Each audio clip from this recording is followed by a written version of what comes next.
Welcome to the show, guys. Introduce yourselves. Well, I just check this little stuff on the sidebar that keeps popping up. Dave, you want to bat lead off? First, yeah.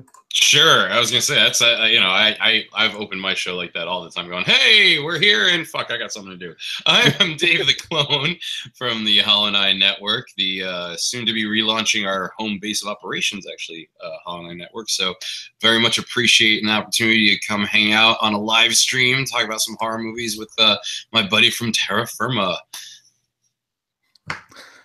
And Steve. That was lead off, dude. Now it's your turn. all right. That's how this works. This is where I will promptly ground out to short stuff. Good. I'm Steve or Sandwich, whatever you know me as, from the Ranting and Raving podcast. Me and my co-host Chris, we talk about movies all the time, so it's an honor to come on here and just yell about some horror movies for a while. Thanks for having me on. Yeah, my pleasure. We might have another guest if his computer actually ever fucking works, but we'll start ourselves. As this is the first fucking video one, I can do this to my fucking audience for the first time. Just to say, I'm Drew. I'm the one you've been listening to on the podcast. Yeah, I actually fucking look worse than you thought I was going to. Ease them into it, man. Ease them in. Lube. You need to lube this up. People tuned in and went, ah! Like, holy shit, they're just right in our faces. Like, there's nut all over me now. Like, fucking hell, he's let himself go.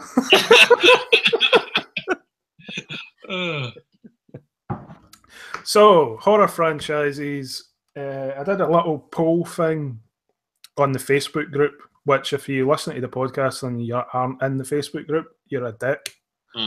Because I fucking talk about it all the time, so fucking join it, you. Anyway, the ones that seemed to be the most popular were Saw, which surprised me. What was the other ones? Someone fucking said Scream, which was another surprise. Friday the 13th, and fucking forgot what the other one was. I'll have to fucking look it up. That franchise is literally unkillable. They can actually make garbage and people will still be like, oh, I love the Friday the 13th movies.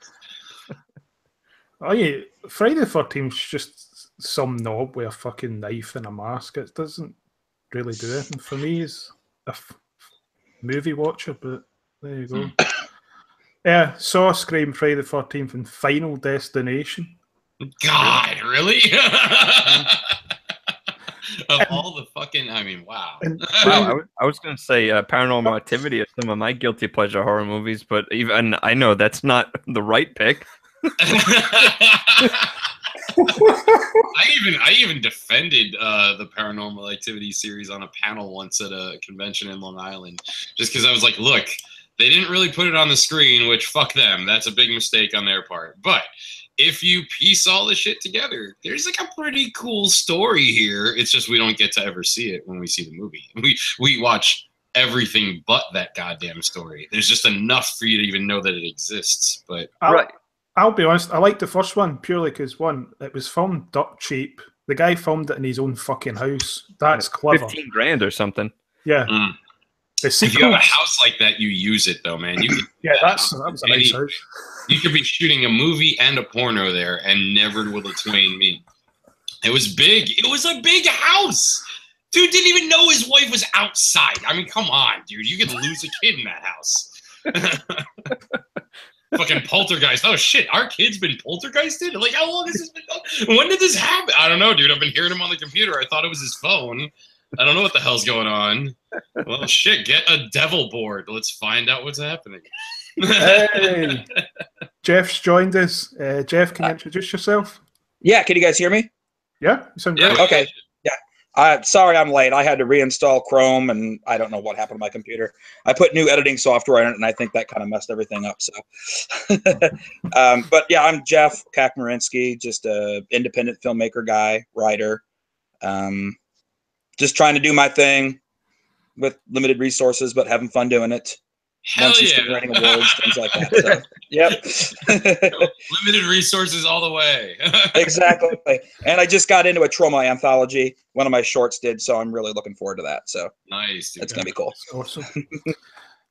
So we were talking about the poll I had going and what horror franchises people were fans of, and we were a little bit baffled by the fact that fucking Saw and what was the other one I said? I fucking forgot already. Final Destination. Final Destination. Exactly. How the fuck are these making a list? But wasn't it Saw by like leaps and bounds? Like, yeah, that's insane. Is it just because there's 150 movies? There's a ton of them, from Saw. And I think they're making another one, aren't they? They're rebooting it, I think, or something like that. Yeah, I'm not sure. Because that needs to be rebooted. Oh, good. Yeah, so we can look exactly. forward to another 7 films. About it already. Let's reboot this shit. There's a whole generation we need to introduce to fucking Saw. It's been 4 months since the Torture last one. We porn. need to make another.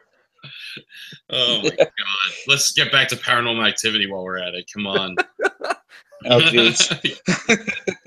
There's some merit there. I was just talking about the actual story that exists. It's like way, way, way below the surface. If you want to go to Screen Rant and find it, there's actually a nice article about it. I was on I'll look that up.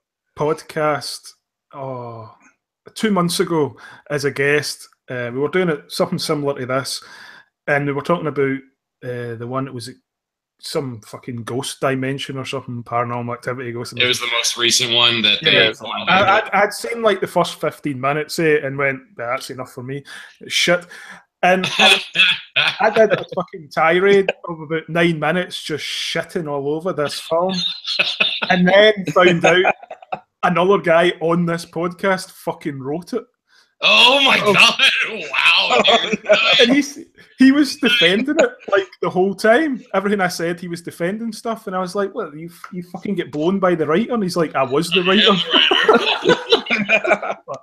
Blown yourself. That's fucking aggressive. Great story, dude. That's awesome. I enjoyed the first one for what it was. I guess the original version of it before Paramount and Spielberg got involved in it with the original ending. I thought it was pretty unique for the time, but then after that, I mean, and it really wasn't that scary either. So, no, it was just suspenseful, and then unfortunately, it launched like found footage in every genre for every film for the next 5 years. Well, I mean, it was several steps up from the Blair Witch Project, right? I mean, like that was where that whole everything started. And honestly, the only reason I even think that had traction at all was because of the marketing campaign. And very much in the same way, Paranormal Activity did a very similar campaign where they did this. They were showing the audience reactions and going, this film has been banned. If you want it in your area, you have to go to this website and put in your zip code and vote for it to go there. And I'm like, fuck you. You're on my TV right now. You're going to be in a theater where I can pay my fucking money to go see this shit. You know, this is all bullshit. But they probably used at least the number of IP addresses they were getting to be like, look, dude, this thing is marketable. Come on, give us money, whatever the hell they did. And you know, it was all right for a movie you could make in the weekend. You know what I mean? I actually kind of like the third one. The third one's really cool. The one where it goes back in the 80s. It's like because they keep. I don't even remember. The gimmick is that they always find boxes of tapes. Like we're like in the second one where they're at the sister's house and the chick who survived the first one eventually comes to take the baby. Right. And then in the third one they find a box of tapes from the 80s, which was basically the grandma's witch cult kind of getting revealed, that they put some kind of curse on the kids that they're betrothed to demons or to procreate and give birth to vessels for demons. See, that's what I'm saying. This is in that fucking movie, but you don't even know that because you're watching it going, paint is goddamn drying on the walls. That's what we're fucking watching right now. And then I heard somebody's keys fall downstairs. I've been asleep in non-haunted houses and heard shit like that. You know what I mean? And just been like, Somebody's keys fell. Whatever. Go It's right the next. same as these fucking like Ghost Adventurer type shows. I'll get shit for this because I'm booking these types of people on my podcast. Because I stupidly asked my audience what they would like on my podcast, and they wanted me to fucking interview paranormal people. Right. So you watch these ghost shows, and it's literally, what was that? Well, you just fucking dropped something off camera, you wanker. Yeah. Or you chucked a stone. It's not fucking scary, and it's bullshit. And welcome to the show, Zach Bagans. I'll interview that cunt, and I'll take a piss at him. I don't give a fuck if my audience like it or not. Is he still doing Ghost Adventures? I don't know. People he like get caught faking shit and still has a TV show. What the fuck is that about? All right, I'm really being real this time, guys. We're really doing it this time. I'm using the powers. Last time there was some CG involved, but this time we're not doing those tricks because we're not on a channel that can afford it. Mm-hmm. So anyway, is that what it's called? Ghost Adventures, it's for real this time, guys. It's for real. Brought to you courtesy of free CGI software. Public domain CGI software. That will crash your computer the minute you have to jump on a group stream. There you go. I was like, yeah, you know he's taking a shot at them right now. You might as well even fucking call him out. For those of us who have returned in progress, there was a software incident earlier in the show.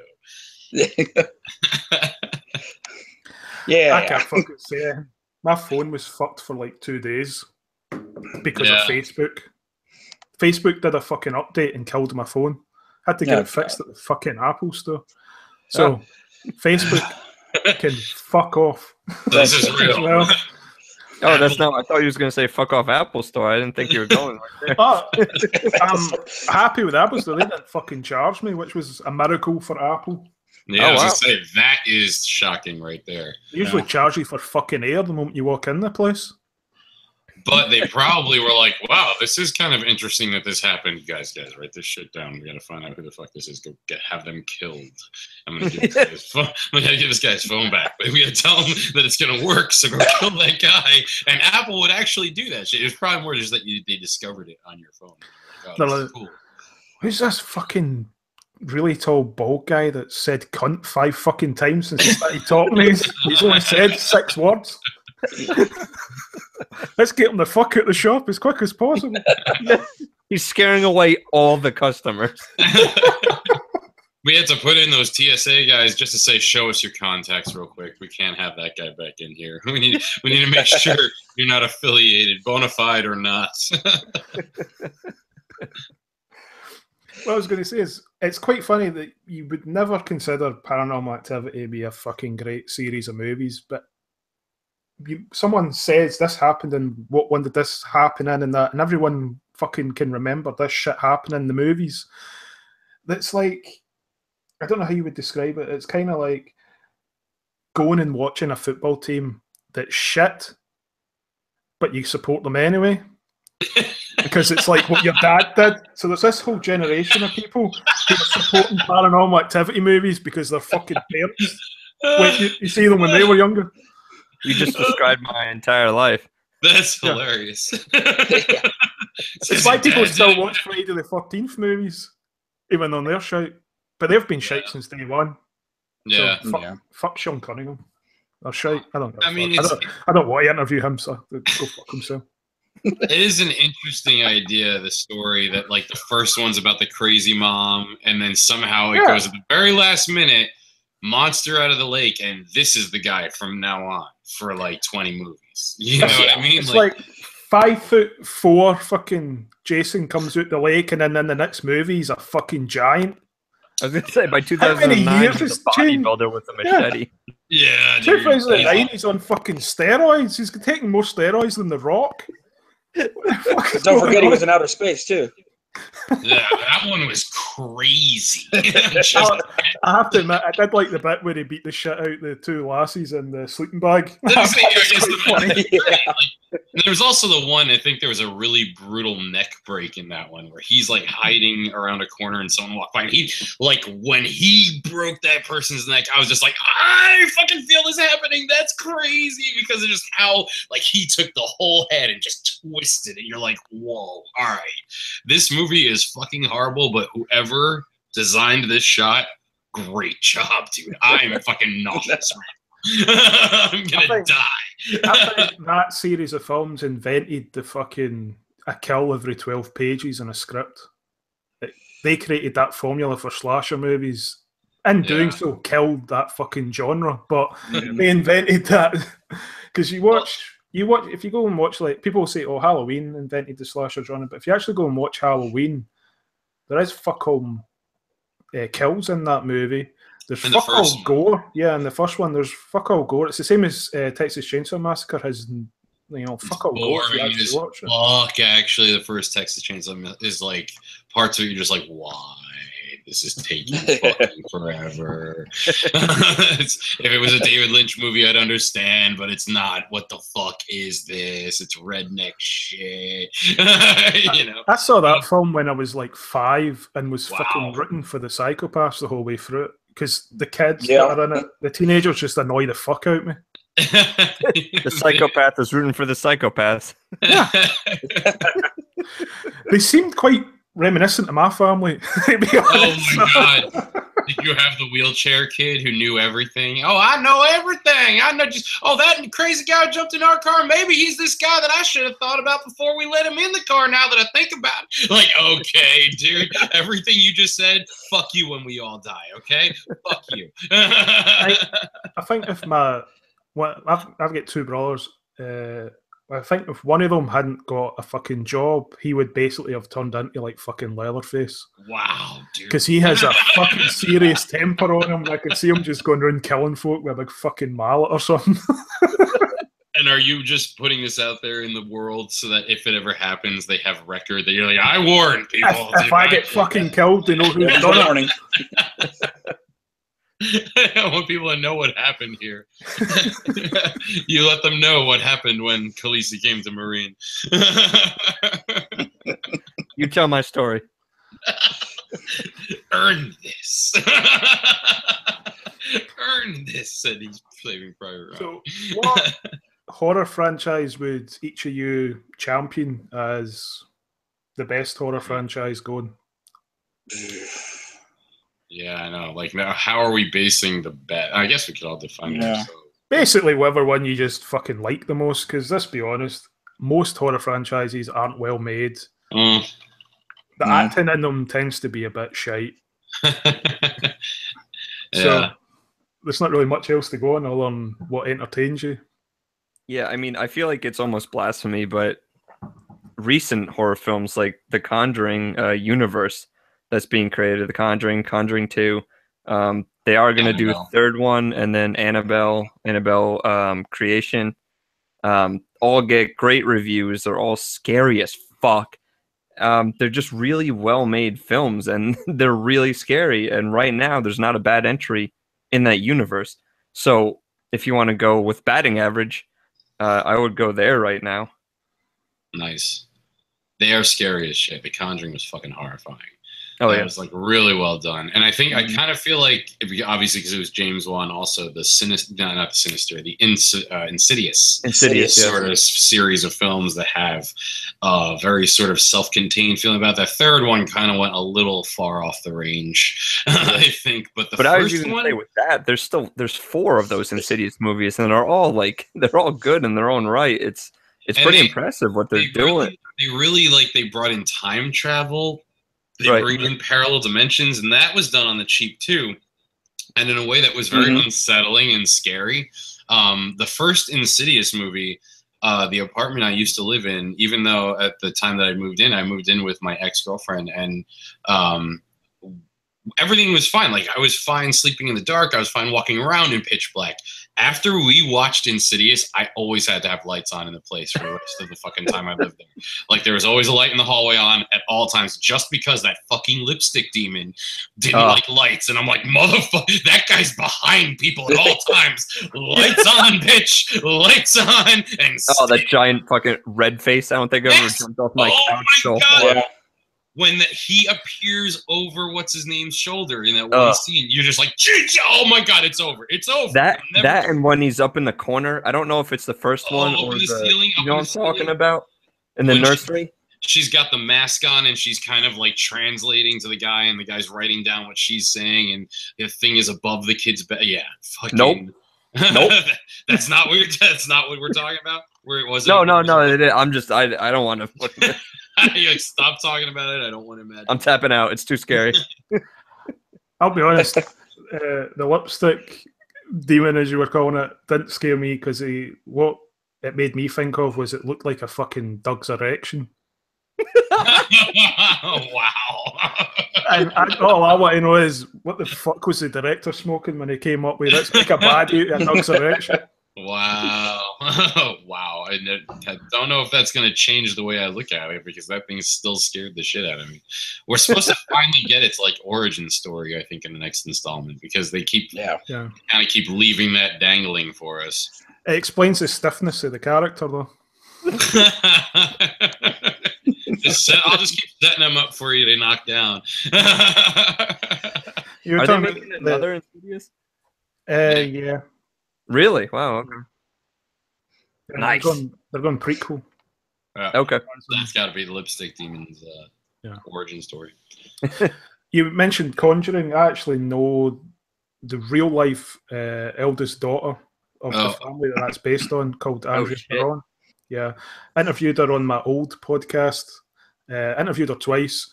This is a bit of an exclusive for this show. Interviewed her twice. The first time it didn't record because I fucking forgot to press record. So I told her that I had issues with Skype, but I'd fucked up. I was half drunk at the time, so I'd fucked up. I'd say fully drunk. Yeah. Pretty much. That's a daily basis at that time. Oh, shit. But when she redid the interview and I was asking her the same questions, she fucking cried at the same moments. Wow. Like a fucking rehearsed thing. So it was kind of interesting. Like rehearsed. Oh shit. Yeah. See, that's and if we weren't on camera, I would probably have been like, making faces and shit at her. But at that time, I was too polite to do that. I was far too polite to be doing that on my first podcast. On this podcast, I'd be calling her out on it. Wow. Wow. Because I don't give a fuck anymore.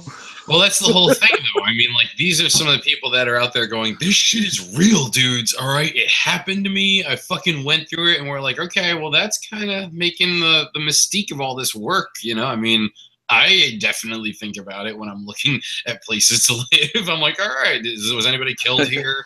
Right. Anybody murder their whole family and then hang themselves out in a fucking tree in the back? No? All right, good.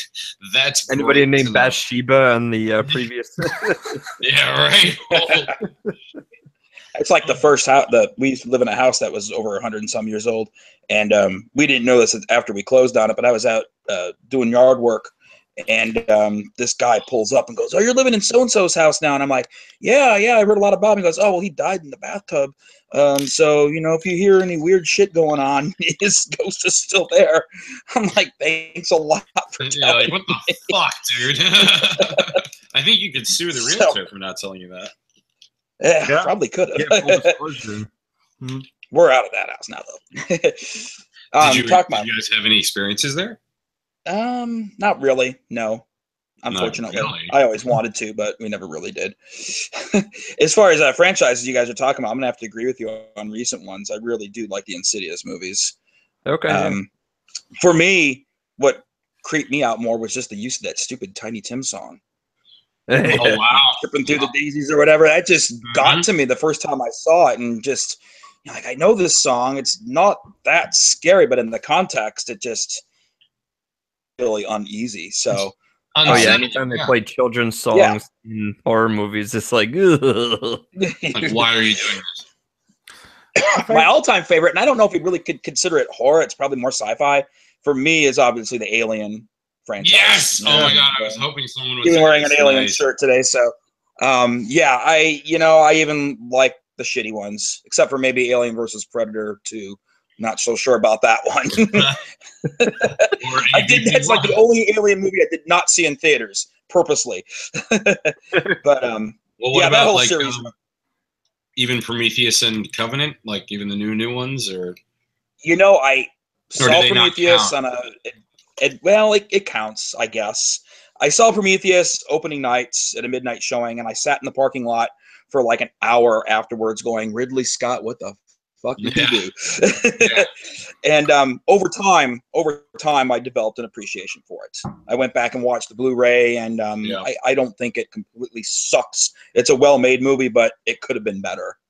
Yeah, it was. I think it sold too much in the vagueness of looking like it's going to be exactly what we've been waiting for, like a new Alien movie, and definitely a prequel because we see the space jockey and the ship and everything. So the ship and the space jockey, they got even the same stinking sound effect. Yeah. That high pitched woo, whatever, from the preview. And everybody's thinking, yeah. And you watch it, the fuck is this? But and then I did see Covenant, and for what Covenant was, I enjoyed it. I went in with really low expectations. Right. So I ended up liking it a lot more than probably most people did. It's kind of an interesting way for them to sort of like lead the franchises to meeting somewhere, that like this android, spoiler alert, by the way, out there, everyone, fuck you if you haven't seen it, that this android is the mastermind behind all of this, you know what I mean? That like, right.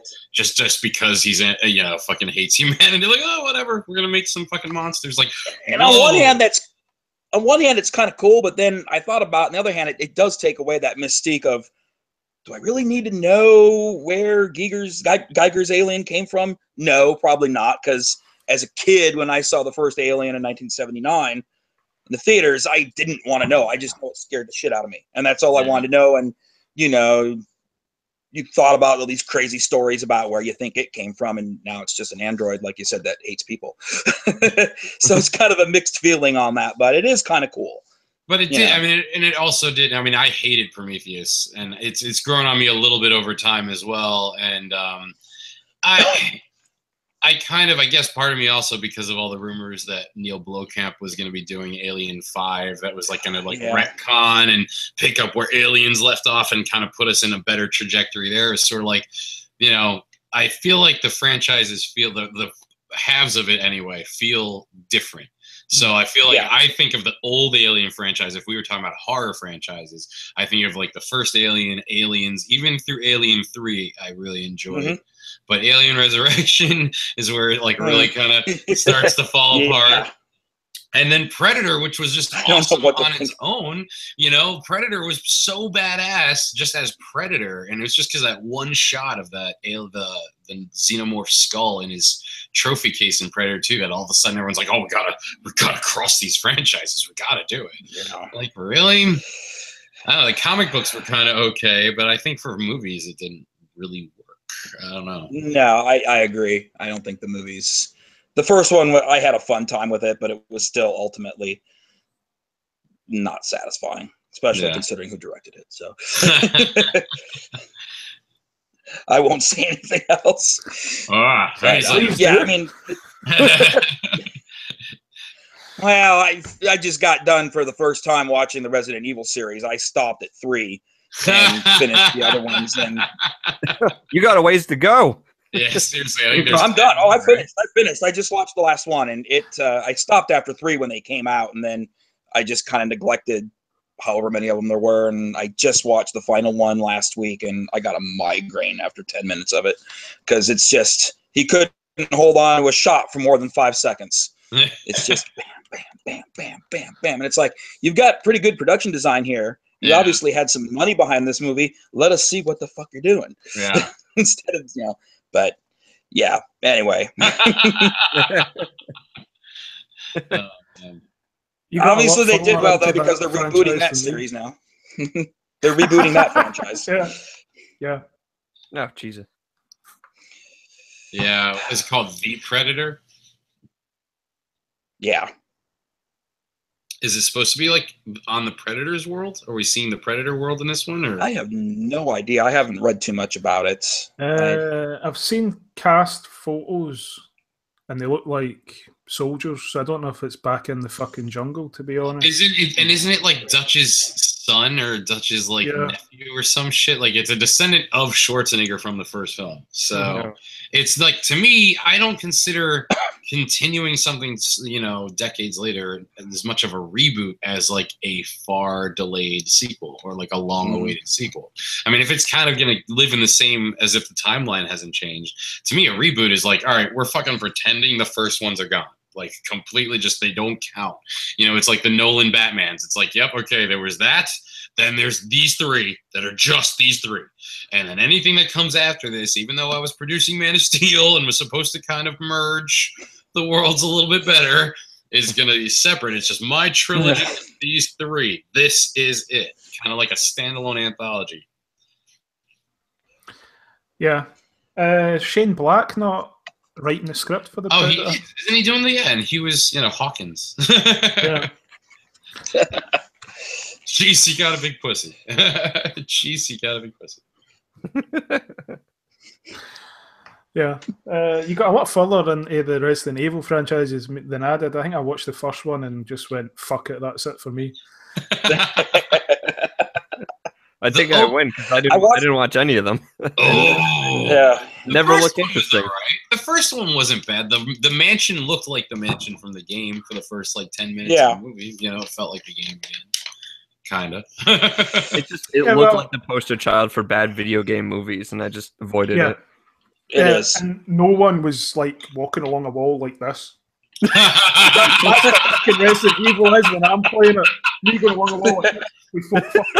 Oh my god. Oh my god. That's awesome.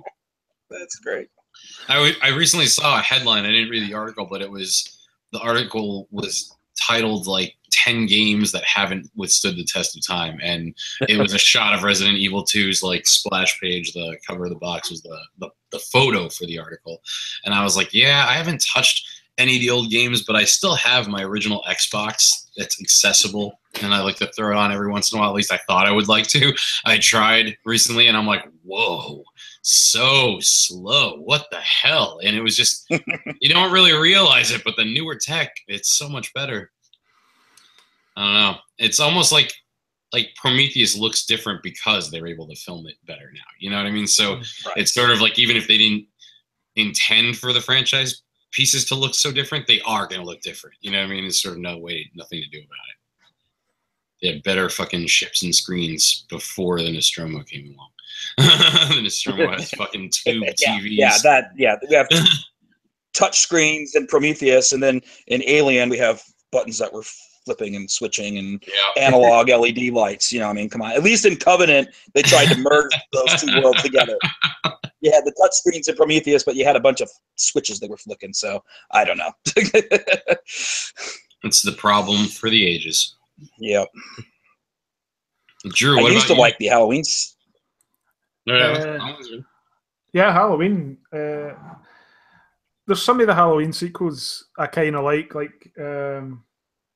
I remember as a kid, I quite liked the fourth one because it was so shit. Like, there's literally a scene in it where it takes him like 10 minutes to go up a fucking set of stairs, and this guy stands halfway up waiting on him so he can get killed. And as a kid, I'm like, what the hell? You're very fucking special, mate. I would have been chucking my bum down the stair at him so I could get the fuck out of there. That's the difference. But I always thought the thing that always kind of pissed me off with the way the sequels went in Halloween. In Halloween 1, he's basically just a normal fucking guy that's a psychopath. You know, by the second one, and then you skip the third one because he's the one. And the fourth one, that he's now a fucking supernatural being and can't be killed. It's like that just stops being scary to me. Yeah. Yeah. It's cheap. It was like a cult, right? It wasn't like the cult had Cult done of something Form, to him. I think it was called. Well, like in the fourth and the fifth one is where they actually have like magic stones, right? Like magic runes and shit. And there was that through line of the the little girl, was that the youngest sister of the family or something like that? Who did she turn out to be? The daughter. She was supposed to be Jamie Lee Curtis's character's daughter. Yeah. Fucking ridiculous. And when did she have a kid? When she was busy not being stalked by Michael Myers after being traumatized from the longest Halloween night of her life. Like, hey, all right, now I can go get knocked up. I lived through that. And then you had the H2O movie. You had the H2O movie. I don't remember how that even fitted in there. That was kind of separate, wasn't it? Yeah, that was technically supposed to be a sequel to Halloween 2, like the other ones didn't exist.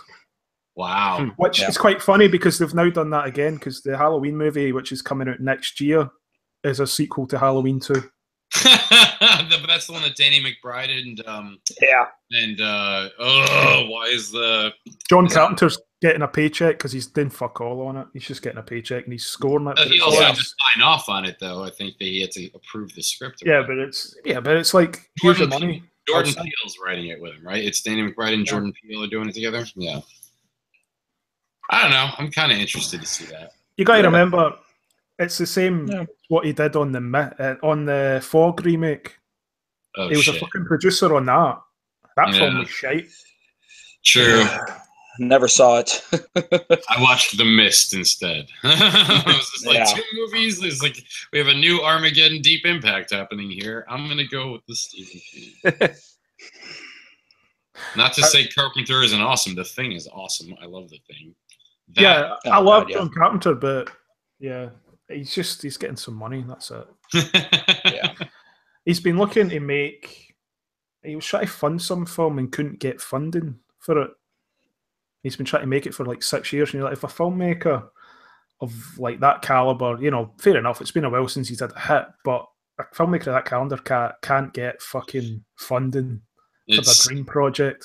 That's crazy. It is a little scary though, because I think the cliche is once you make it in Tinseltown, and you have that kind of cachet, you should be able to just make a phone call and be like, so I want to do this. I want to do Big Trouble in Little China. The early years, we got to get a young Kurt Russell situation happening here, and they were just like, we're not gonna do that. Like, wait, what? We'll put The Rock in it. Yeah, we'll make a remake with The Rock. Hell, I think that's what they're doing.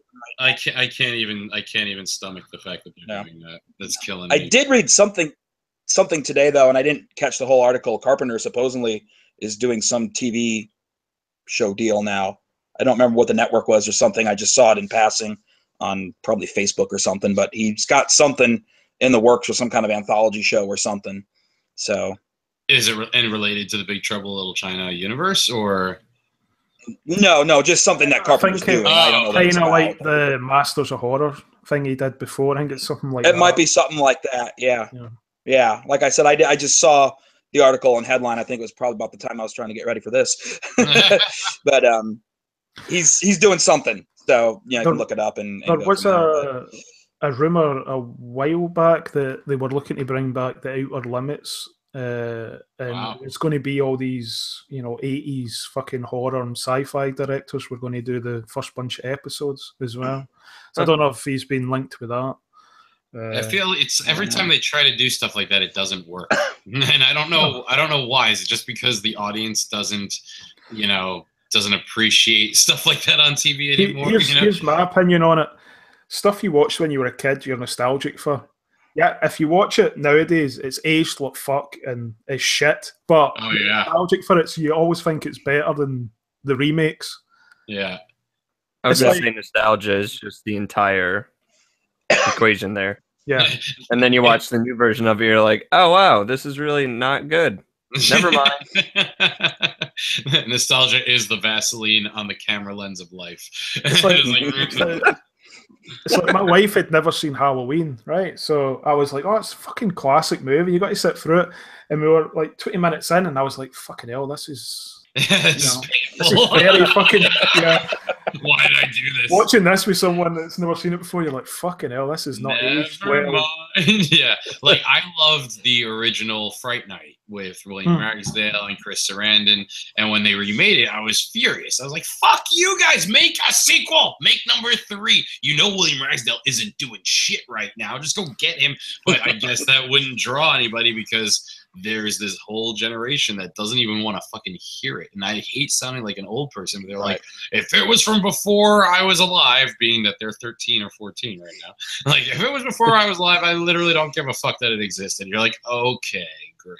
And so you think that Jerry Dandridge is Colin Farrell, and it's not. It's this guy over here. It's the Princess Bride guy. That's who it is. But I love that movie, and when I saw that they were remaking it, I was just like, ah, shit. You like immediately the anti-nostalgia was like, I'm not even gonna fucking bother watching this. And then I watched part of it on cable once, and I'm like, you know what? It wasn't so half bad, and it was the original director, so I kind of am like, now I don't know if I'm supposed to feel like it's okay to like this reboot or remake. You know what I mean? Sometimes I just kind of feel like just leave the shit alone and don't ever bring it up again. Make something new, kind of similar. Take an influence. Yeah, you know? I thought it would be very watchable if they didn't have that fucking McLovin guy in it. Yeah. Wait, why is he in movies? Evil, right? And I was like, what? Who the fuck is he in any movie for? It's what like, else has he really been in besides that and Superbad? I haven't really seen him in anything. Kick-Ass. 1 and 2, Kick-Ass. And he was also in that movie Role Models with Sean William Scott and oh, that's right. Basically a lot of really shite movies, but are made shite by him being in them. It's and like the guy that was Napoleon Dynamite. It's like, why the fuck's he in a movie? Yeah, just do Napoleon Dynamite. Let it be. Let it be. Just leave it lie right there. I feel like guys like that, like he knew his career was short, so he did like 100 films in the span of 3 years. Good for him. He got his money. He got out because he knew. Showing absolutely no fucking range in them. And he probably just sunk money away, dude. He just put money in an account, let that shit build on interest before everything crashed, and pulled out at the right time. Did Benchwarmers with Rob Schneider, and he was like, "Peace, Hollywood." He also did that Blades of Fury or Blades of Glory, whatever the hell. Blades of Glory. Blades of Glory holes. That's right. To be fair, he's probably richer than Johnny Depp right now. But you know, it's funny. Like, not Johnny Depp, though. Johnny Depp, who's lost his mind. When you were talking about nostalgia, like, I totally know what happens when you beat your wife, allegedly. Yeah. Allegedly. None of us get sued. We all say it. Can say that allegedly. Do you remember a little TV show called Tales from the Dark Side? Way back in the day, George Romero's series. I, recently ordered the whole 4 seasons of it on DVD, and totally because of nostalgia, I was telling myself as I was getting through certain episodes, like, this was good, dude. This is respect to the past watching this. There are some episodes that are still awesome, but then there's some that I'm like, oh my fucking God, this was on TV. This was on TV. We sat and watched this Saturday night. We made sure we were home to watch it. I think it's like, I just love the intro, and then as soon as the episode starts, I'm like, all right, if it's not one that I recognize, I'm just skipping right past this. Like, if it's not one I can literally remember watching as a child, gone. There's a lot. I just recently watched that too. I purchased the box set, and the first season. After that, like you said, that first episode is awesome. That first episode, the one with the witch and the trick or treating, that's so good. And what's the one with the creature in the closet? That was always a favorite of mine. With the guy that was in Creep Show, he plays the professor, and he's got that. Oh yeah. The what's his name? I can't remember his name. Hal Holbrook.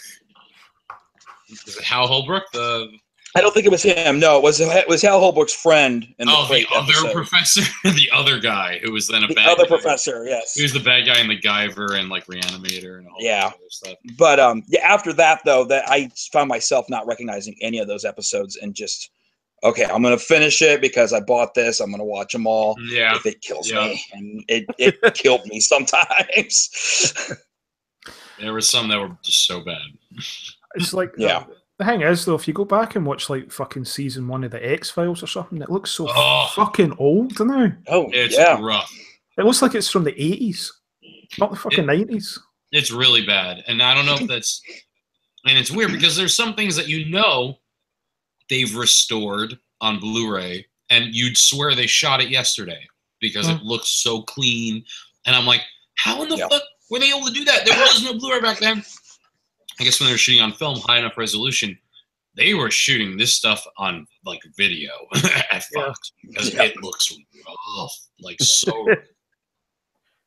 I was just technology is advancing so fast, especially in the video world. That even stuff from like 2005 looks like it's from like 30 years ago. Yeah, because of how quickly the HD and everything came along. Yeah, well, I picked up some movies that Vinegar Syndrome.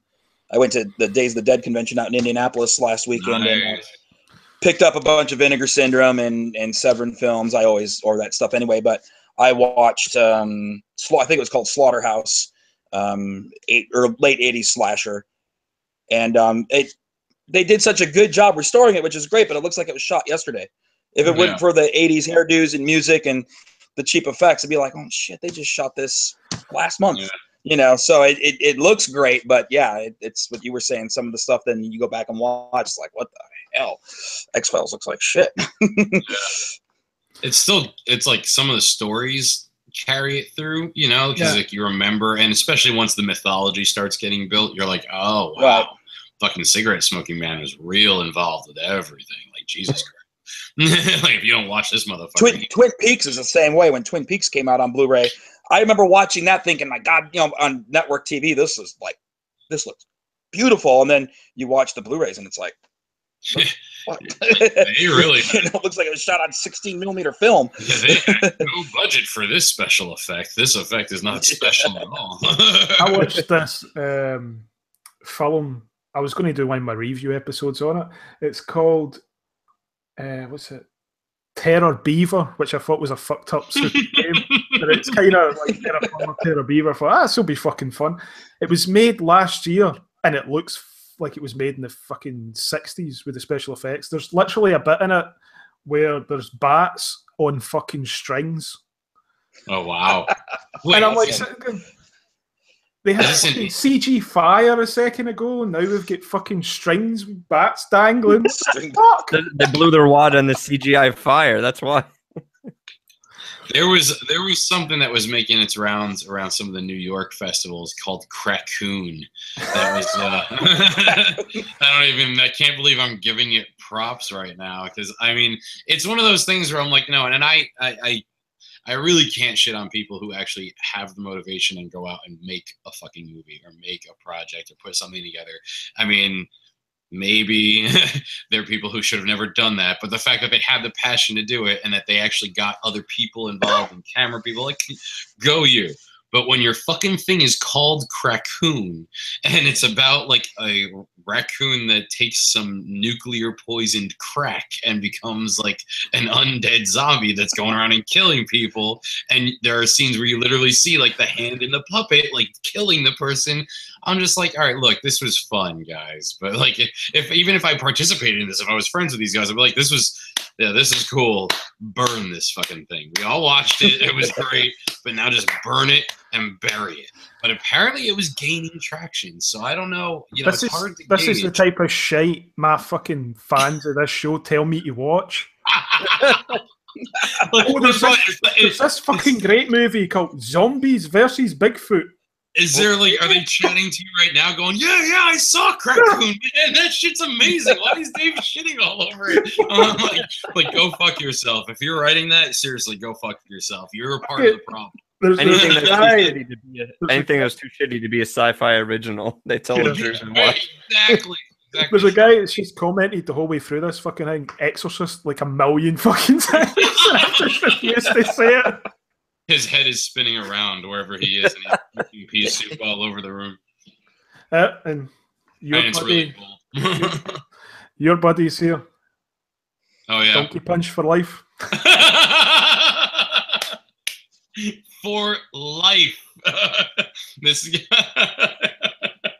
is what happens when you donkey punch the first day you have sex. You're like, I'm doing this forever. I'm sorry. This is the best shit I've ever experienced in my life. And it resulted in me coming. We're doing this again. So Donkey Punch for life. Thanks for checking us out. He's saying, is there any Asian horror franchises that you like? Ringu was pretty good. Ringu was pretty awesome. And first one scared the shit out of me. Yeah. First The one. original version of the Eye too, I think, was pretty. Yes. Yes. And the And fact that they're doing Grudge versus The Ring, right? Or are they doing that? That's out already. Yeah, it's That's been out, on Chiller TV or one of those channels. It had its premiere on there. yeah. Oh, really? Yeah, they So got the rights for it. I haven't seen anything about DVD release yet, but they got the exclusive rights. And actually, the reviews I read of that actually said it was actually pretty good. Yeah. So go figure. They did a big publicity stunt in Japan where like they both appeared at a baseball game and one was pitching and the other was a bat. It was like pretty fucking intense how like that's their mascots over there. They're like, fuck it, bring out the Grudge in the ring.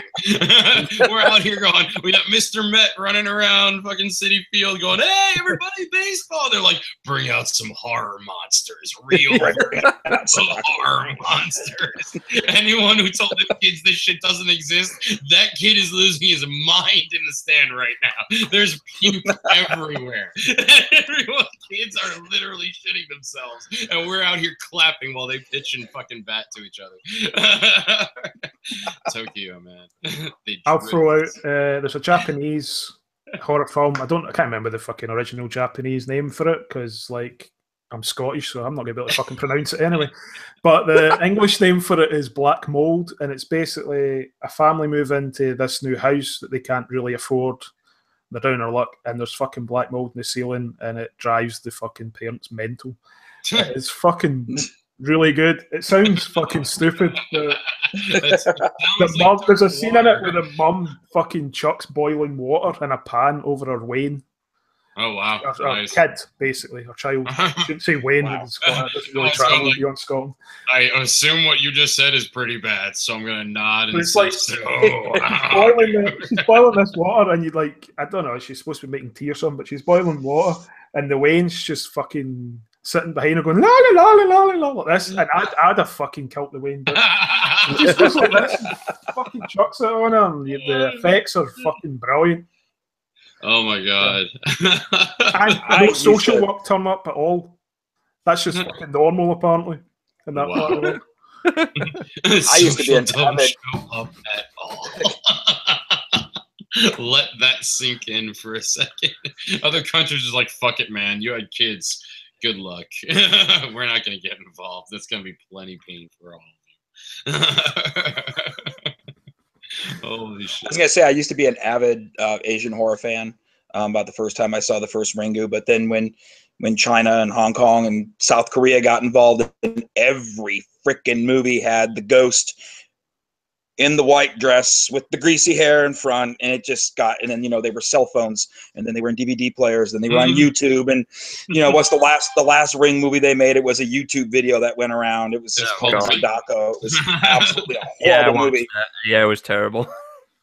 It was terrible. And then I just like, if you're not going to do anything new, I'm going to take a break for a while. And I really haven't watched too much Asian horror lately because of that. It just got to be too much of an overkill. Yeah. To be fair, it was better. I don't know if you've ever seen it. There's a film called Friend Request. That's a fucking shite movie. Well, is that related to Unfriended in any way? Because that's, Unfriended? It's even worse. But it's basically the same film. That it's a horrible. I mean, those are actually two different films. Yes. If you put them on a screen side by side, you wouldn't fucking know it though. Well, Friend Request is the new one though, right? That's the one that's on its way out this summer. Because we were just doing at Hollow 9, we were doing our horror podcast, doing on what we're looking forward to for the rest of the summer. And I obviously have been like, under a rock doing other shit lately. So when I like Googled, all right, what's coming out in 2017 summer, I'm like, what the fuck is this? Friend Request? And my one friend was like, oh yeah, we're not even going to talk about that one. I'm like, oh, okay, good. All right, moving right along. Shouldn't it be like retweet or unfollow or something that's not Facebook? Because it's yeah, retweet. Imagine that. 144 characters before you die. Well, there's another one. That's your president fucking saying it. 45. There's one called Wishbox, which I did not even see. I saw one trailer really quick, and it was just what I saw of it. I was like, oh, fucking stupid. And it's like, did you open that Wishbox your dad sent you from whatever country he's visiting? It's like, yeah. Oh my God, is there music still coming out of it? Yeah.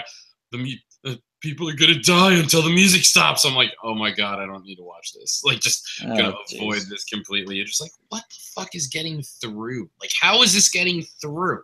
There's not a room of people going, no. Like, just take this shit back, go write something else. I don't know. This is garbage. There's no such thing, apparently. I mean, Human Centipede had 3 movies. You know what I mean? Like, that happened. Yeah, that happened. That's a thing. You got to really wonder what type of person watched all 3, and what type of person watches all 3 back to back. I actually judge people when they tell me that they like those movies. I'm like, fuck you, dude. Get away from me. Get away from me right now. I don't even want to be near you. You're some sick deviant. I don't even want to be near you. That's insane. So I'm the only one who jerks off and watches those movies. That is just the comment that Donkey Punch for Life has made. That's his porn. That's his porn. Donkey Punch, I'm sorry, bro, but that's disgusting. You want to eat shit for life, huh? There you go. That's Donkey Punching for life. I'm feeling he's like fucking 12 years old or something. But he knew what Donkey Punching was to make it his screen name. Come on now. Apparently. But other one, Nightmare on Elm Street. I liked those films as a kid. The first one I still like, although again not fucking held up. Yeah. No, it's good. Like, everything about it is good enough except for the soundtrack. It's too 1985. Like, the keyboards and the running away just completely takes you out of it. It's the scene where he's going down the fucking alley with the big long arms. Mm-hmm. Yeah. That you can see how they're held up. You're like, that's a bit fucking shit. I remember they used to always talk about, oh yeah, they had all these roll caps just in the walls, and I'm like, dude, and it's like, if you never had a cap gun that had the roll of caps, you didn't even know what he was talking about. But he's like, it was just brilliant. They had these roll caps painted like brick walls, and I'm like, all right, good. You guys were making shit with your hands back then. Paper mache, we got it. But it's still a scary movie. Like, the concept is scary. To be fair, the old school way of making the effects still works. You know, you see them, you know, creature effects, shit like that now. It's going to hold up longer than fucking CGI. CGI is out of date fucking 5 minutes after you've used it in the film. Yeah. Oh my Nowadays, God. it's like every sci-fi movie that comes out just looks like a fucking cartoon. So you're like sitting, you're like, oh, that's exciting. It's like the fucking Jetsons. Yeah. Exactly right. I feel like Lord of the Rings it works better for, because of that whole like sort of world being all fantastical. It kind of maybe it's easier for you to forgive the cartoony looking of the sort of monsters and whatnot. But I mean, the things that were still scary were those fucking orcs that were these big fucking guys in makeup. So, you know, what movie were they just talking about? It's got a sequel coming out, and they're doing all the effects practical, and it was like everybody was cheering. I mean, I know sort of the new Star Wars, the look of the new Star Wars is moving a little bit more towards the old, mostly practical effects world. But horror-wise, I can't remember. There was one shit. Of course, I'll probably remember this as soon as we get to the stream here. Was it The Void? I don't think so, because I've never heard of that before. Okay. You never heard of The Void? Is that on its way out? It's been released. It's been released already. The Void, yeah. It used all practical effects, Nice. all the creature effects, practical, all the makeup effects. It's playing on iTunes, Google Play. It had a limited theatrical release, and I got the Blu-ray from Diabolic DVD. There's a little plug for them. They are the only ones that had the Blu-ray release. But yeah, unfortunately, they tried to make a throwback movies to the 80s, like Carpenter, and everything was practical and really well done, but it still used too many quick cuts. Yeah. So by the time you saw something that, holy shit, that's a practical puppet they're using, but it was so fast and so dark. But I applauded them for going that route with no CGI whatsoever. So Nice. It's one worth checking out, though. What was I going to say? There's one coming out that it's got a bunch of fucking famous horror actors in it. It's like kind of set in a prison or some shit, but it's got like Kane Hodder and fucking Sid Haig. Yeah. Like everyone. I should fucking know the name because I've been talking to the director to fucking have him on my show. Somebody will look a right knob if he fucking watches this. But should we go to the Google machine, or do we want to like just wing it and say, "Oh, we fucked up this time"? I can go to the Google. We just make up a fucking name for it. It's called Donkey Punch for Life. Donkey Punch for Life. Kane Hodder's Donkey Punching Sid Haig. Oh my god! Wow. Bet you that'd be a fucking hit. Holy Captain Spaulding! Wow. Wow. I'll do a cheap plug. There's a film I want to see coming out this year called Bone Jangles. I want to see it because I'm interviewing the director next week. There you go. It might be a good idea just to see it because of that, not whether you want to or not. It's got Reggie Bannister in it from the Phantasm movies. Fantastic. Oh wow! Holy shit! Yeah. Which is always funny for me because I was like, he was like the least fucking heroic looking guy on the planet back in those films. So I always thought it was hilarious when I was wee. It's like, the guy just looks like someone's fucking creepy uncle. What the fuck is he saving the world for? Yeah. Is there a movie that you guys wish they would reboot, or a show that you wish they reboot that they haven't already, that you think would be just because now would be a good time to try to make it? Like, because the technology that we have, not even talking CG, but like just camera wise, and like some of the things that people have been able to push, like the James Wan look and things like that. Is there something that you kind of want to see have the 2017 makeover? I wish they would reboot the Nightmare on Elm Street. Nice, yeah. I didn't even bother watching that new one because I like the original. Me neither. I just heard terrible things, and I don't need that in my life. So I wish they would do it right. I did a review episode on my show where I got a lot of Twitter hate because I called it the raping of Elm Street. So people, all these fucking feminists tell me I shouldn't be using the word rape in the title. But yeah. And then you were like, did you see the film? Yeah, he's all about raping kids in that one. I actually put up the word rape. And I was like, it actually fits what I'm fucking saying. I'm saying they raped and pillaged a franchise. Basically, so I didn't say fuck you at the end of it because that's quite mean, but that's what I was thinking. Yeah, that film fucking you no. I know, right? They get to hear it now. Fuck them. And you know what? If you can't deal with it, fuck you anyway. You need to get some. Plus, why are you fucking looking at shit on my Twitter? Yeah. Easily offended. Oh, shit. I fly a giant flag with a cock on it. You know where I'm starting from. Oh shit! Have you guys ever seen a movie called Night of the Creeps? Yes. 1980. Yeah. Yep. That takes place on a college campus. Yeah. That I wish somebody would take, like a taking itself seriously.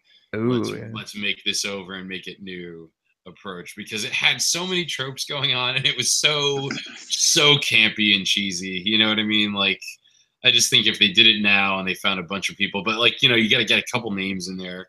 You know, the detective guy has to be played by somebody that we all would recognize, like maybe Bruce Campbell or somebody like that. But I think that is a movie I wish they would reboot. That like seems to just be wallowing in nothingness. It's a Fred Decker film. Same guy did Monster Squad. So yeah, if anyone wants to go check it out, it's available on Blu-ray. It looks really good. It looks like they made it yesterday. It does. Yeah. I've always thought Salem's Lot's probably due a remake. At least a decent fucking version. Now that they're making Stephen King movies, yeah. You know, have a version with fucking Hutch for Starsky and Hutch in it. Holy shit. It's like, why have the shit one? You're going to cast someone from Starsky and Hutch, you go Starsky and then Huggy Bear. You don't do fucking Hutch. No. Hutch was a fucking placeholder, dude. We never actually thought this shit would take off. We couldn't come up with anything before the first. He was the fucking cock in that show. He's not heroic. Every episode we were supposed to kill Hutch, and every episode his agent negotiated harder. I remember reading an article on him once. Before he became an actor, was a fucking rent boy because he was homeless. That's not funny. I'm just putting that out there. So if you think how far he went in his life because he was a pop star and everything. So if you've got a shit life, you could one day be Hutch. That's the horizon for you to look for. I want to be. You might need to get bummed for money before you get there, but Oh, oh my god.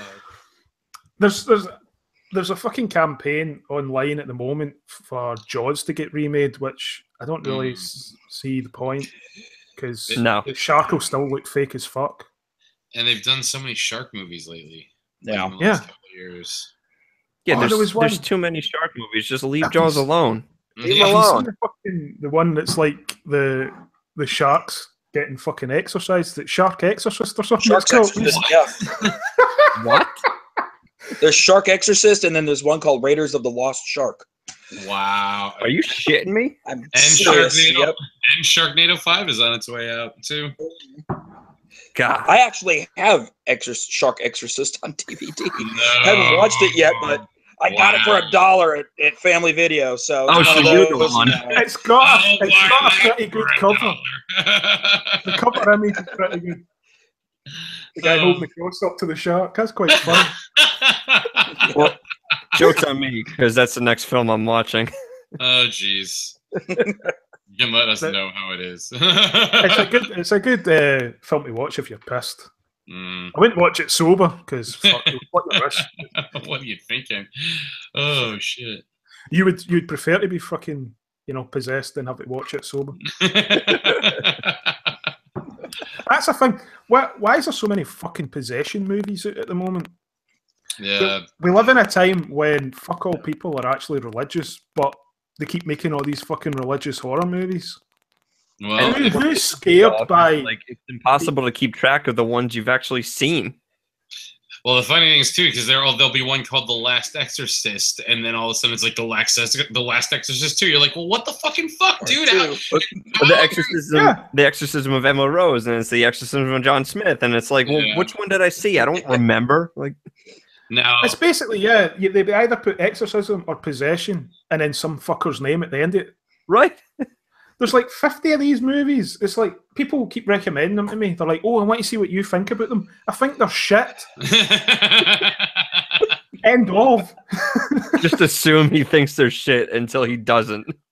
well, if you Assume follow, that with everything. if you follow conspiracy theory lore, the Hollywood machine is basically Satan's sort of PR machine on our plane of existence, and the rash of demonic movies lately would sort of indicate a very confident pussy grabbing stance, I think, from the side that believes that the return of Satan is upon us. I think that's maybe you can chalk it up to that a little bit if you follow conspiracy theories, which I'm just saying I dip a toe in because it's fun, but I'm not saying. Hollywood's too fucking up Scientology's arse to be anything to do with the devil. Yeah. I don't know. I'm just gonna That's say going to have offended someone. there's plenty of rabbit holes down there on the YouTube you can check out and see all about the Illuminati. I think just by mentioning it now, this is going to get a little bump in the stream feeds because they got to okay, who the fuck are these guys? We got to monitor. They'll probably try and fucking pull my video. They're like, mention this. People know. Dude, He's associated with taking fucking tablets for like stress and fucking stress. You can't have that linked with Scientology. Oh shit! Link them to Scientology. There's Scientology ad rolls all over this. Anyway, on this same topic, do you think Tom Cruise will ditch Scientology now that the fucking Mummy movie bombed? Oh, Even they can't make him have a successful film. he's like their prized possession. Not if the rest of those Dark Universe movies make money and he's the executive producer on them. I've heard that some of them might be getting cancelled. Really? Because of this one failed tentpole. Yeah. Such a big flop. So wait, they were trying to do a whole shared universe between these films? Like there was gonna be Yeah, they were going to. Yeah, they were trying to. I didn't see The Mummy, but apparently every time Russell Crowe appeared on screen, he was just literally Mr. Exposition about like what the rest of these movies would be. Yeah, because he's Right. like, Apparently, from what I heard, he's collecting the monsters or something, and his whole goal, I guess he's Jekyll and Hyde. yeah, he's this- Jekyll and Hyde. Oh, Right. wow. And his whole goal, he works for some agency where they're trying to collect the classic Universal monsters, and he's trying to collect the mummy, but then it turns out that Tom Cruise is actually somehow possessed with part of the mummy's power or something. I don't know. Yeah, I'm going by what somebody at work told me. I was like, okay, I've heard enough. I think I'll just seriously. What a crock of shit that sounds. Yeah, they put up the poster. All these, you know, big name fucking stars that are playing all the characters, and it's like, who's playing the mummy? Who's playing Dracula? Who's playing this? And then it's like Tom Cruise playing like Bob Smith or some fucking shit, and you're like, who the fuck's this? I would rather see old, fat, bald Brendan Fraser reprising that role. Oh god! Exactly. See, I was disappointed in that Mummy from minute one because I thought it was gonna be more like what I guess this Mummy is trying to be, a little bit more serious, a little bit trying to like be like a kind of action heavy, kind of intense Mummy movie, and it was like so childish and campy that that was another one I saw in college, and I'm sitting there going, we should have smoked more before we came in here. This is. I didn't think it was supposed to be funny. I thought it was going to be like a serious action movie, and it's killing me that this is a kids' film. The Brendan Fraser Mummy you thought was going to be serious, but it's Brendan Fraser. I don't know. It's Monkey Bone. I thought it was going to be more serious than it was. Like this was like a flat out fucking Disney movie, practically. You know what I mean? And, oh come on, he made fucking movies with Bugs Bunny in it, for fuck's sake. Man, I liked Airhead. I think the director made a few Disney movies too before he made the Mummy. Yeah. It definitely felt Disney-ish, and I was not expecting that. Very disappointing. We need Clive Barker's Mummy. Yo, oh my god! Screenplay that he wrote years ago. Yeah. You imagine if they actually had the balls to make that movie? Oh god. I mean, have you played any of his video games? He is a twisted fucking guy. Like holy shit, dude. Yep. I mean, that first Hellraiser movie is still fucking awesome. And Hellraiser 2, as far as sequels go, it's a Hellraiser 2 still holds up. Yep. So if After we're talking 3 franchises, the CDs. Fucking And there's the reboot of that. Is it this year or next year? Oh yeah. How many? Have you seen the fucking guy that's playing Pinhead? No.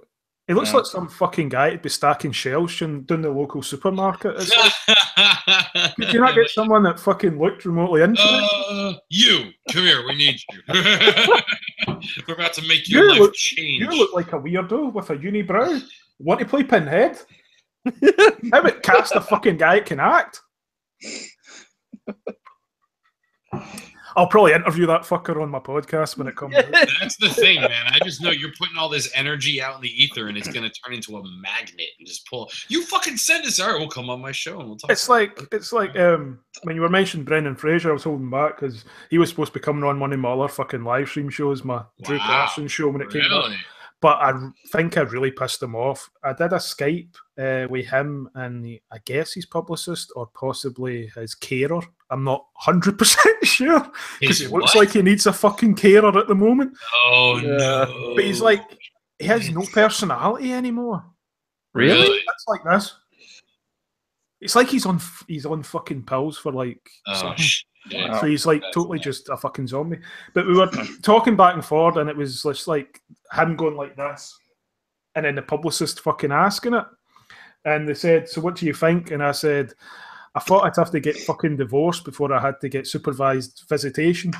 Wow! And it's no fucker laughed. Wow! Don't you hate when a joke doesn't land? Wow. Like, oh fuck! How did that not work? Oh.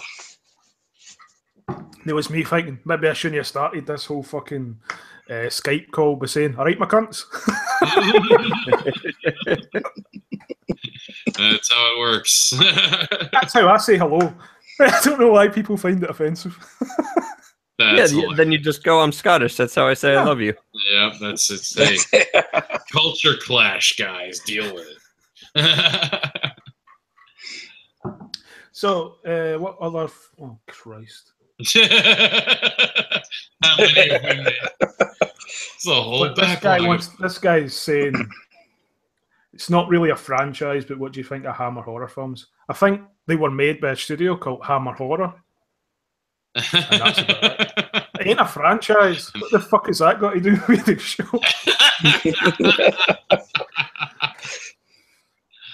That's funny. I don't get it. I'll say one thing about it. They were ahead of the curve until they weren't, and then they just were fucking so dated so quickly. In the 50s, they were like 5 years ahead of Hollywood with the style of horror they were doing. But by the 70s, they were still making the same fucking films they were making in the 50s. And Hollywood had moved on to The Exorcist and fucking Texas Chainsaw Massacre. So that's why they died. That's when the devil started taking over. And all the demon movies start coming Hollywood out. became Satan's playground. Christopher Lee had to go in a fucking Bond movie to make some money.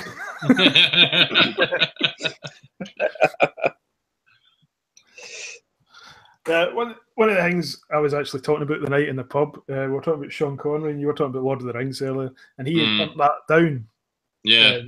Right. It was the quote that he gave that's been given from him. They asked him if he wanted to do Lord of the Rings, and he's like, why the fuck would I want to do a movie with midgets with hairy feet?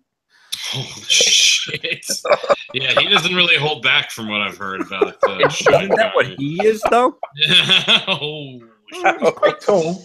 it's definitely what he looked like in that League of Extraordinary Gentlemen, where you're just like, yeah, dude, you better retire. And it's looking like they really needed to camera trick those punches for you. Like, That's the film he made because when Lord of the Rings was a hit, he basically said the next the next kind of like adventure film or fucking fantasy film that comes along, sign me up for it.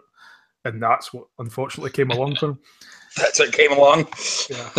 Fucking ridiculous. But then he's a fucking, he's a wife beater, allegedly. I was gonna say, isn't he like a real prick in real life? An arsehole, man. When he was a milkman back before he did the James Bond movies, if the women couldn't pay for their fucking milk that day, he used to slap them about. Wow, holy shit. That's what's rumoured. I'll say rumoured. Holy shit. He came out in an interview and said that it was all right to slap your wife. This is ruining my view of several films now. Yeah, he's a cunt. Yeah, damn. And in that instance, that means I don't love you. Yeah. He needs to walk around with a translator.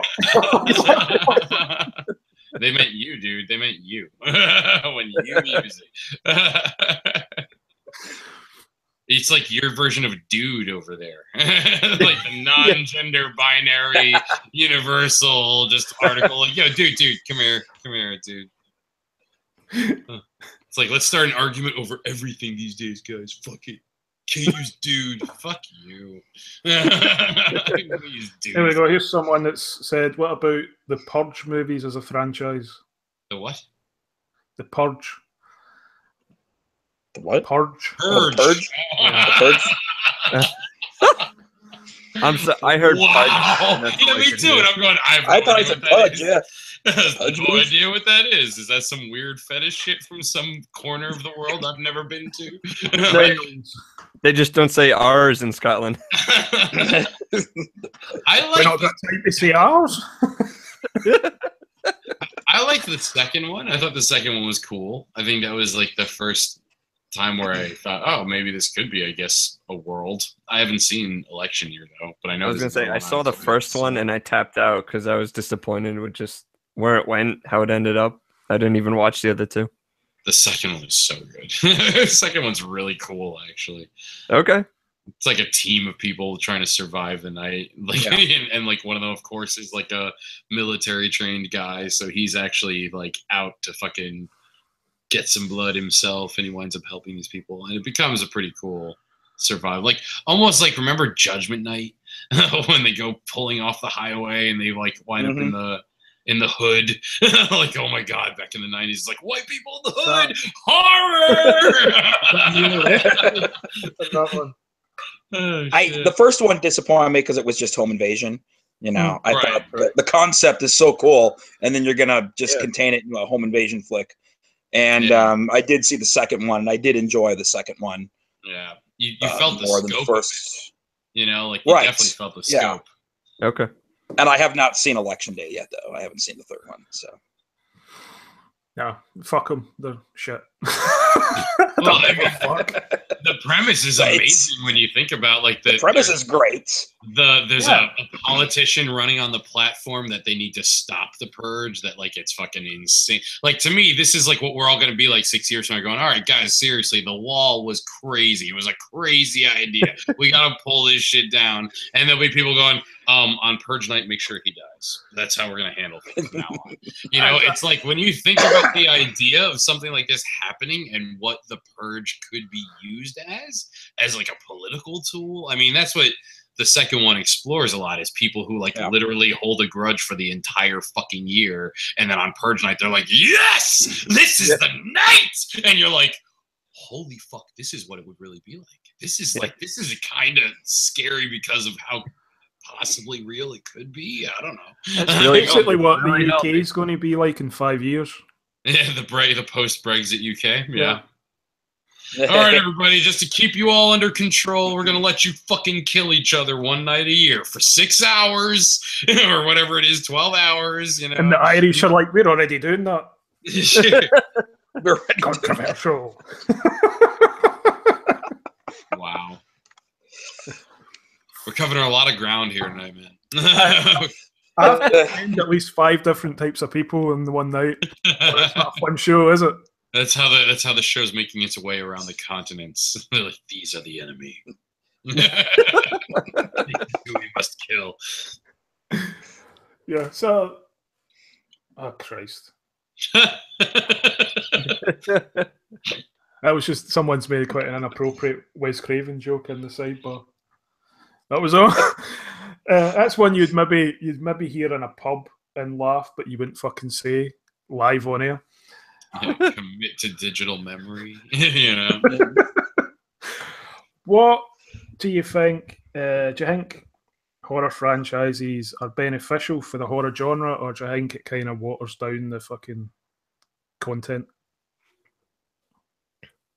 In general, I think it's better because it gives movie studios and production companies more reason to fund other ideas, even if it does water down the franchise, you know. Because in 20 years, you'll just remember the good ones. Mm-hmm. Like I was saying with The Conjuring, like maybe we've seen the last good Conjuring film, and 20 years from now, we'll remember Conjuring 1, Conjuring 2, they were great. Conjuring 3 through 8 were pieces of shit. Like you just remember the good ones, and then maybe they really turned it around in 17. Though the 17th one really kind of brings the story home. And then because maybe that's another great franchise that pops up somewhere. Yeah, like what Sinister tried to do. Oh, I was gonna say, how have we gotten into this whole conversation without bringing up Sinister? Which I loved. The first Sinister scared the fuck out of me. The second one, I was so disappointed in. I didn't see the second one. I haven't seen the second I saw one it in theaters, and when it was over, I was like, "Are you shitting me?" The first one scared me to my core, and the second one was garbage. You guys have already ruined this. This is terrible. But you should definitely watch it. Yeah, I like the first one. I feel like it needed something that it didn't have. Yeah, and I don't know what, but there was just something missing from it for me. But it was enough that I was kind of interested to see the second one. I guess the idea that the Bagul is existing in this weird in-between dimension where it's like just captured in pictures, and yet he can like manipulate it and then come out of it. I don't know. And then from to ground some rules in there. From a production standpoint, like casting Ethan Hawke, like a A-list actor, to play like the actual like he's scared shitless and actually be able to pull that off, that only helps like a horror movie like that. And that they used the same thing Scream did, where it's like, oh, you figure this person's gonna live because they're famous and they're an A-lister, and it's like, spoiler alert, the whole point of the movie is he's gonna get his ass killed. It's like, and when he dies, you're like, no fucking way that happened. Oh my god, fucking kids, horrifying. always the kids.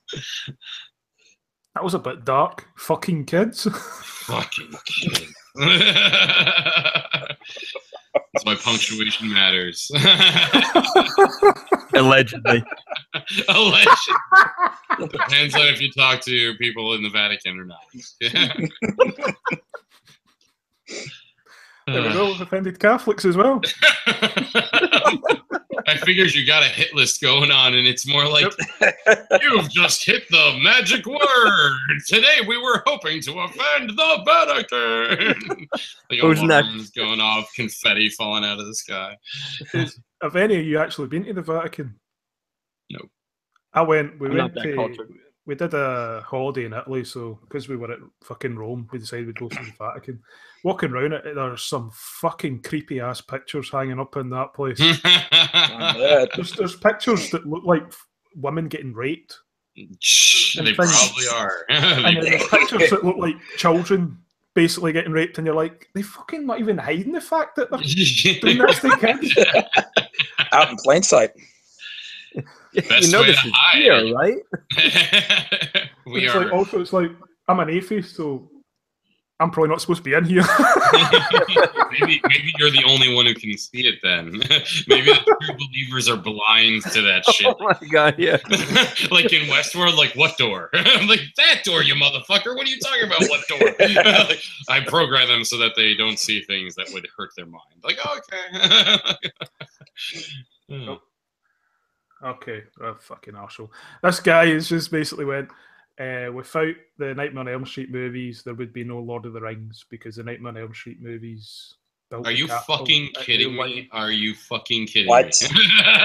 Wait, what was the end of that explanation? I want to hear this asinine statement. I'm reading it as he's typing it here. The Nightmare on Elm Street movies built up enough capital with the sequels and all the merchandise and shit for New Line to be able to make bigger budgeted movies, which led to films like Seven, Blade, all those types of movies, and then Lord of the Rings.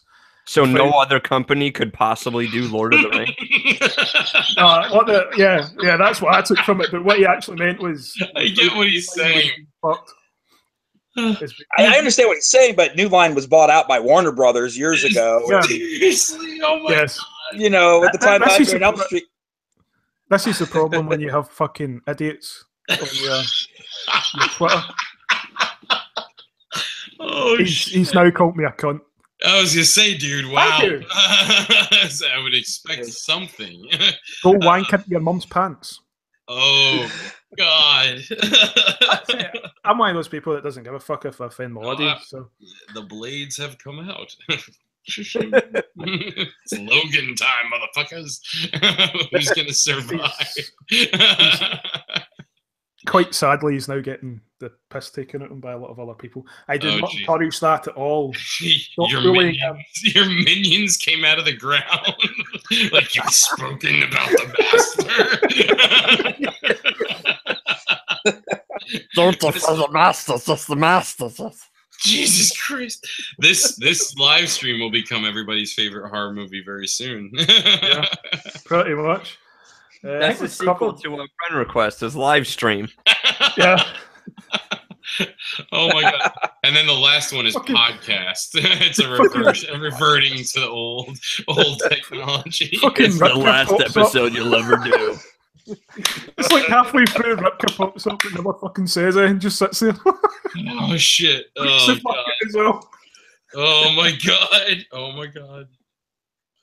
This is happening. This is happening right now. This is happening. Names are being dropped. Names are being dropped. You know, it's like him. I unfortunately, this is not going to fucking interest any of the fucking podcast people, but fuck it. He did a live stream on Facebook, right? And it was like to celebrate the 100th episode of his podcast. I wasn't watching it, to be honest, 100% honestly. So I reposted it onto my Facebook and I said, come and help Chris celebrate his 100th episode. Apparently he was wrapping the fucking show up. As he did that? Yeah. He was ending his show. No, I mean, like he's never doing it again. Yeah, no, I saw the post after that. But I guess at that point nobody knew that he was doing it as his last episode. Yeah. And I was like, come and help him celebrate. Yeah, I'm gonna go out like a dick at all now. Going out in style with all these new listeners. Maybe if I'd done that earlier, maybe he would have kept it going a bit longer. I think now I'm gonna have to start Baked and Bogus to just counteract the fact that Raw and Real doesn't exist anymore. And I wasn't even saying baked as like a pot thing. It was more like he was like raw and real. I'm like, all right, well, we're baked and bogus. Like maybe you didn't throw theirs in the oven, you fucking cooked ours up a little bit, and this is what you get. Yeah, put a little thought behind it. Boom, here we go. You know, baked and bogus. It's like we're not even trying to pretend we're real. We're just fucking around. That's what we do. Because I don't know shit. I'm not an expert in everything. I can't just like, all right, today we're talking about climate change. Do you believe it? Do you not? And where the hell's your information coming from? I'm some guy in Jersey. How's it going? You know what I mean? It's like to be fair, anyone that does those shows knows fuck all about it either. Yeah, true. Yeah, I mean, I picked a very bad example topic there, but just in general, like, no, I mean, anyone that does a podcast knows fuck all about the topic they're actually talking about. The podcast. We're not just fucking cunts sitting in our house talking shit online. The best is when they start going, so I should have looked this up before we started, but I figured you guys would want to hear typing and hear what it sounds like when I'm waiting for websites to open. And here we go. Yeah. God, I actually clicked on something. He's got his fucking porn start me open up. This is how it works, people. This is how you do research in 2017. You Google it. For anyone listening in the future. Yeah, it's not always the best plan. I remember I googled someone. Well, I stupidly used fucking Wikipedia because I couldn't be arsed going any further than Wikipedia. So I started asking them about films they had been in. They hadn't fucking been in any of these films. It was like the first 10 minutes was just them going, nope, wasn't in that. Nope, wasn't in that. And it was really hard not to just go, well, that's all I wanted to talk about. Bye. Because I thought that'd have been fucking brilliant as an episode. You could have said you were doing like a Zach Galifianakis between two ferns thing, you know what I mean? Like, yeah, dude, it was purposely awkward. It was purposely awkward. It's like people that say when they've watched the Haver show, a lot of the comments I get is, oh, that character you play on that show is funny. That's just me. Like, character? Like, what the fuck do you think this is, man? This is podcasting. We just show up in our fucking underwear. We don't put on characters. You know, just because I'm taking the piss out the folk I'm on with, that's just me. I want to take people on that I don't like so I can take the piss out of them. That's the thing about that show. Oh, shit, that's hilarious. That's hilarious. Is there anything you want to promote?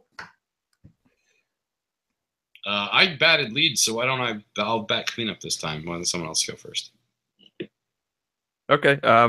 I'll take a swing. I like it.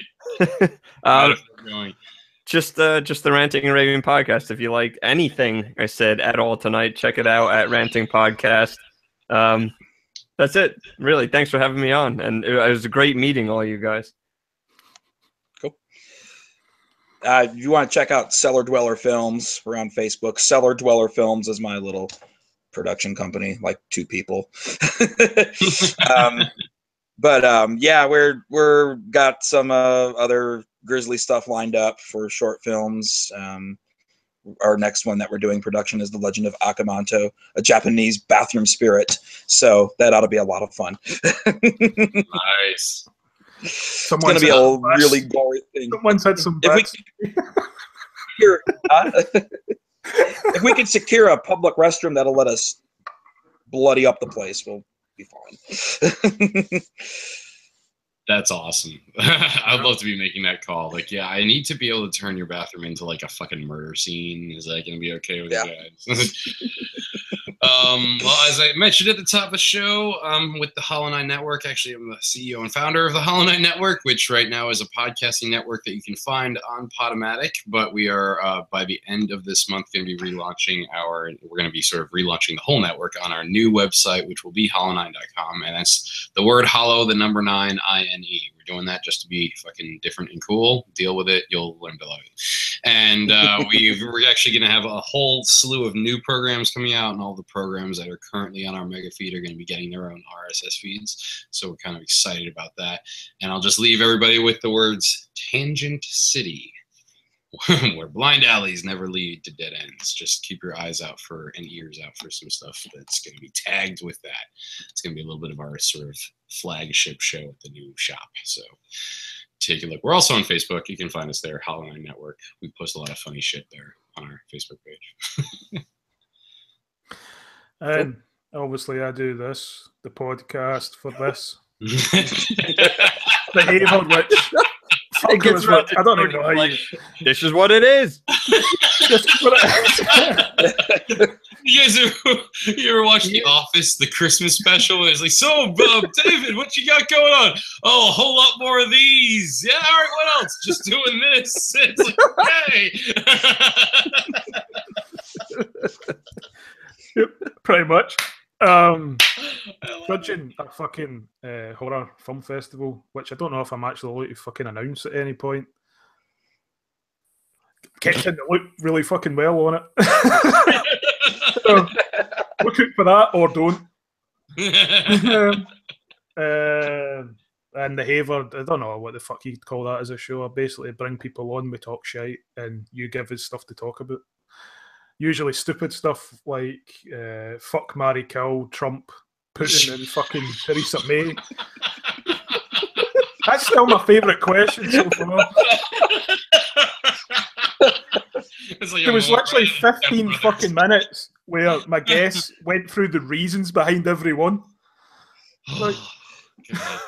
Talk about taking it to death, man. That's kill the joke. Kill. Kill the Gibson. So no one's gonna pick up that reference. So in closing, what have we decided? Horror franchise is good or bad? I'm going to go good. I like them. Yeah. It's another thing to collect, you know, like comic books. Fuck it. Yeah. There's another one of these. I'll go see it. Let's go. You'll always see the good ones and the bad ones. It's a thing to do with the chick. 21 will be better. Yeah, it's a thing to do with your date, your significant other. Like, all right, hey, let's just, you know what? Let's just go see another fucking Saw movie. You know what? We know what it's going to be. Let's get out of the fucking house. Oh, wait, it's streaming already? Fire Stick. Fuck it. Let's just watch this shit. Guess we're not going out. I won't shower. Fine. Fuck you. This is why I want a divorce, because we never fucking do anything anymore. That got very real very quickly. Horror franchises that remind you of life. Horror franchises. Speaking of not doing characters. Yeah, right. Irony is a bitch. Okay, well, thank you for coming on the show. It's been great hanging with you. Yeah, thanks for having me on. Thank you. Thanks for having us, man. Good to meet you guys. This was awesome. And always to the audience, fuck off.